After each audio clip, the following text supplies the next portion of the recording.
이렇게 그 뇌의 기능적인 이상이 생기면요, 균형이 깨져버리면은 뇌관에서는 이 감각을 왜곡시키고요, 때로는 너무 크게, 때로는 너무 작게, 그리고 이 변형기에서는 감정이 망가집니다. 일반적인 감정이 아니에요. 근데 이거 이전에 가장 기본적인 수면, 잠자는 문제와도 직결됩니다. 안녕하세요. 예전 영상에서는 뇌의 기질적인 이상에 대해서 말씀드렸는데요. 오늘은 뇌의 기능적인 이상에 대해서 말씀을 드릴 겁니다.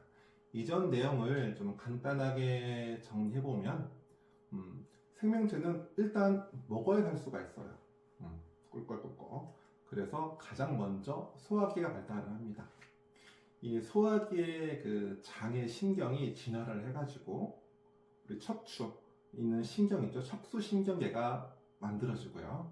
그리고 척수신경계 끝에서 신경절이 뭉치면서 여기서부터 뇌가 만들어집니다. 그리고 그 뇌가 뇌간, 그리고 변연계, 대뇌의 순서로 진화했습니다. 뇌간은 우리가 감각의 뇌라고 말할 수 있고요. 변연계는 감정의 뇌, 대뇌는 이성의 뇌라고 말할 수 있습니다. 이성, 인지, 지능 다 대뇌죠. 네. 그리고 그 진화의 순서대로 소화기부터 자폐를 치료해야 됩니다. 이게 핵심 내용이었고요. 이제부터는 뇌의 기능적인 이상에 대해 말씀을 드릴게요. 포인트는요, 신경 전달 물질 아시죠? 여러 가지 우리가 흔히 아는 도파민, 세로토닌 이런 것들, 그것의 균형이 깨져버린 게 기능적인 이상입니다. 이 자폐를 포함한 여러 정신질환에 영향을 미치는 가장 중요한 세 가지는요, 첫 번째 카테코라민, 두 번째 세로토닌, 마지막으로 가바입니다. 이 중에서 카테코라민이 조금 어려울 거예요. 뭐지? 네. 이거는 도파민, 아드레날린, 노르아드레날린을 묶어서 카테코라민이라고 합니다. 이 화학 구조가 매우 비슷해요. 그리고 서로 바뀝니다. 변합니다. 도파민이 아드레날린으로 바뀌기도 하고요. 이걸 앞으로는 간단하게 도파민이라고 이야기하겠습니다. 이 중에서 도파민과 세로토닌은 마치 빨간색과 노란색처럼 우리의 뇌를 흥분시킵니다. 반면에 가바는 파란색처럼 뇌를 안정시킵니다. 이 흥분시키는 물질은요, 사람이 느끼는 감각을 크게 확대해요. 그리고 안정시키는 물질은 사람이 그 감각을 작게 축소합니다. 예를 들어서 우리가 집에서 프린트를 할 때 그림을 인쇄한다고 했을 때 이 프린터의 잉크가 빨간색은 있는데 노란색과 파란색이 다 떨어져 버렸어. 그 상태에서 그림을 인쇄하면 어떻게 돼요? 원본이랑 전혀 다른 색상, 느낌의 그림이 나오잖아요. 이게 밸런스가 깨진 거죠. 그래서 그런 밸런스가 깨지는 우리 아이들은 모든 감각이 일반 아이들과 다릅니다. 그래서 전혀 다르게 보이고, 다르게 들리고, 다르게 느껴지는 겁니다. 이렇게 이 감각이 틀어지면요, 이어서 감정이 틀어지고요, 결국에는 지능적인 문제까지 이어지게 됩니다. 이 신경 전달 물질의 균형은 정말 중요합니다. 간단히 조금 정리를 하면요, 도파민은 집중력을 높이고, 그리고 사람이 어떤 뭔가 동기부여도 하고, 정말 즐거운 마음을 들게 하잖아요. 하지만 이게 과하면, 지나치면 환각이나 환청을 일으킬 수 있죠. 조현병이 그런 병이죠. 그리고 이게 아드레날린으로 쉽게 변화하거든요. 그러면은 이게 어떤 싸우고 싶어요. 화를 내요. 그 호르몬 때문에.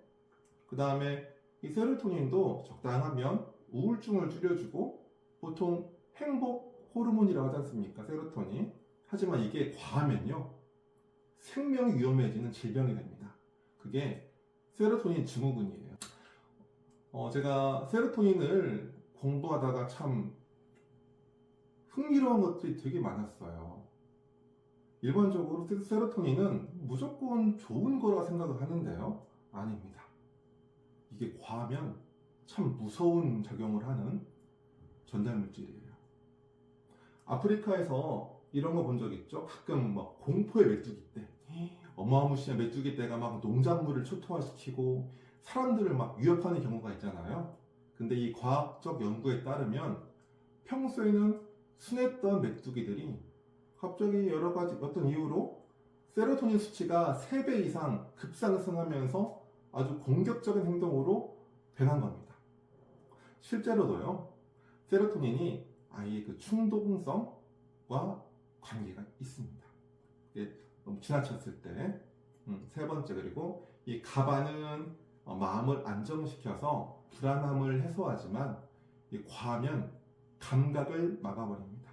그리고 자기만의 세계에 갇혀버리게 되는 거죠. 우리 한의학에서는 이러한 균형의 문제를 음과 양으로 구분을 합니다.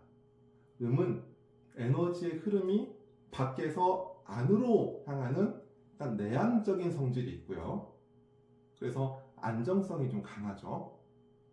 양은 에너지의 흐름이 안에서 밖으로 향하는 외향적인 성질이 있고, 그래서 흥분성이 좀 강합니다.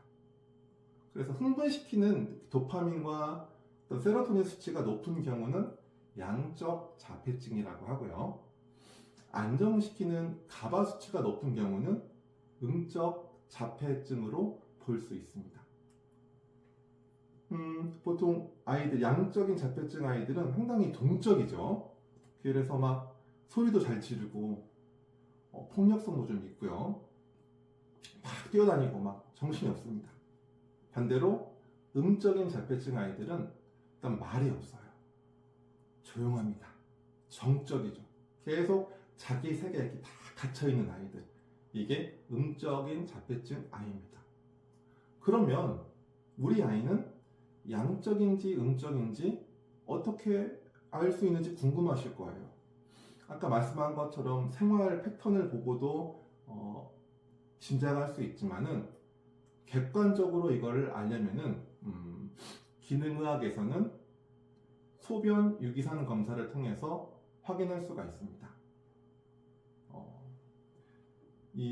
제가 소변 유기산 검사를 참 중요하게 생각을 해요. 여기에서 우리 아이의 많은 데이터들을, 중요한 데이터들을 정보들을 알 수가 있거든요. 다음에 제가 이 소변 유기산 검사를 좀 자세하게 한번 통합적으로 말씀을 한번 드릴 겁니다. 그 항목 중에서 도파민, 세로토닌 수치를 알 수 있는 게 있어요. 그걸 통해서 파악할 수도 있고, 그리고 집에서 부모님들이 직접 확인하는 방법이 있는데, 이거는 조금 내용이 어려워서 다음에 천천히 한번 설명을 드리려고 합니다. 이렇게 그 뇌에 기능적인 이상이 생기면요, 균형이 깨져버리면은 뇌관에서는 이 감각을 왜곡시키고요, 때로는 너무 크게, 때로는 너무 작게, 그리고 이 변형기에서는 감정이 망가집니다. 일반적인 감정이 아니에요. 근데 이거 이전에 가장 기본적인 수면, 잠자는 문제와도 직결됩니다. 오히려 수면 장애가 먼저 오고 나중에 감각이나 감정의 문제가 생기는 경우가 많죠.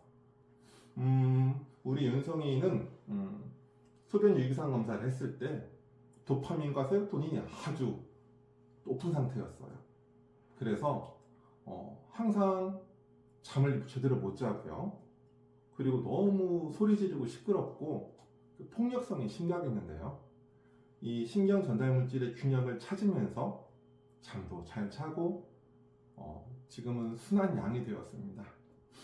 가끔 성질은 부리는데 더 이상 예전처럼 막 때리거나 머리카락 잡아 뜯는 이런 행동들은 아예 사라져 버렸어요. 그래도 가끔 좀 소리는 좀 지르긴 합니다. 네, 네. 이렇게 균형이 깨진 상태에서는 이걸 밸런스를 잡아주는 치료가 필요합니다.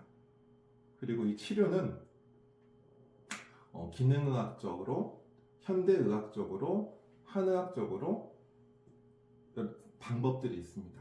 다음에는 각각 치료약의 차이점과 효능, 그리고 양적인 아이들, 음적인 아이들에게 맞는 영양제를 말씀드리도록 하겠습니다.